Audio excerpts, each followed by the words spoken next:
大家好，我是 Masa。这次我想要跟大家分享一下很好吃的焗烤料理。这种料理日文叫グラタン，它就是从英文的 gratin 来的。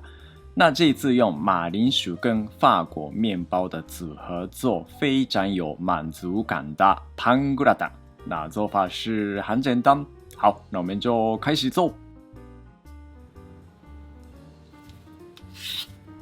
这次的主角是马铃薯，那如果想要改食材的话，换成南瓜也很好吃。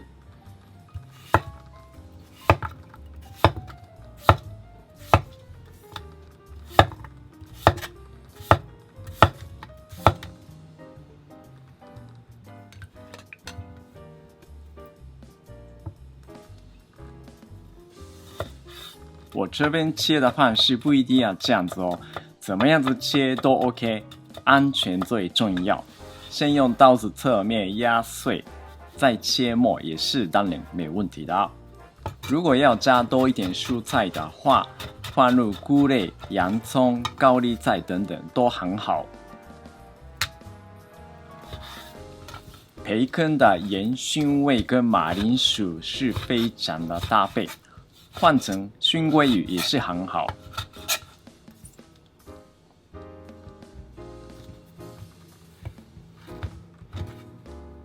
这一次我用法国面包，该用一般的吐司面包也好。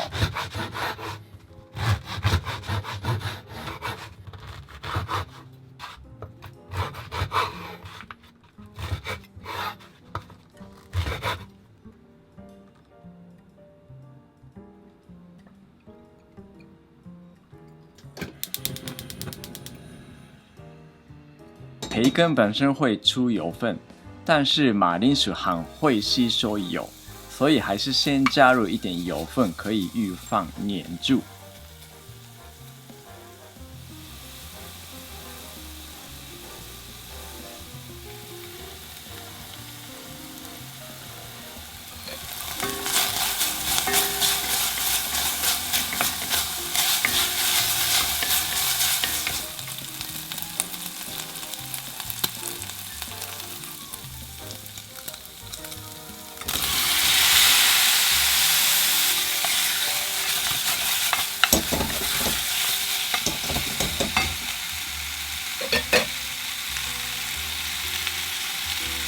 盐巴的量先不用加很多，等一下洗好之前再调整味道就好了。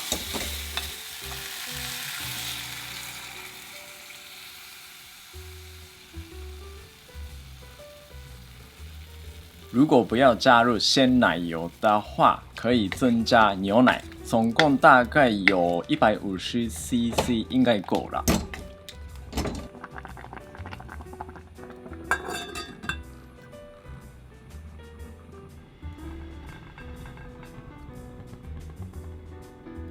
因为它是淀粉，锅子下面很容易粘住，火力特别要小心。如果害怕的话，偶尔盖子打开拌一拌。如果马铃薯还没熟，锅子里面已经太干的话，补一点水，继续加热就好了。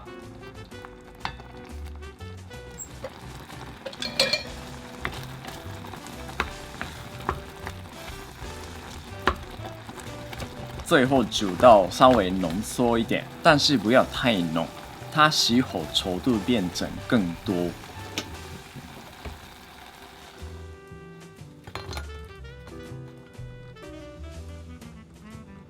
提袋面包加入 short pasta， 像通心粉、笔管面也很好。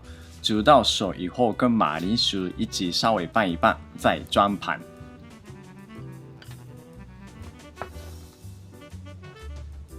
因为里面的食材都是熟的，所以这一次我用 broil 的设定，只有开上火。那如果用烘烤的话，先预热250C 度，再放进去烤到金黄色就好了。OK， 这样子就有非常好吃的 potato パングラタン完成了。它本来是牛排类的配菜。通常不会跟面包一起装的，但是每次都我吃这种配菜时候，一定会涂在面包上面吃的，所以这一次我就直接让他们合作出来一道主食焗烤料理。不好意思，宵夜影片又介绍了热量不是很低的，大家不一定要很晚吃啊，先参考这个影片，好好睡觉，明天再进去厨房做做看就好了。那希望大家好好休息，谢谢。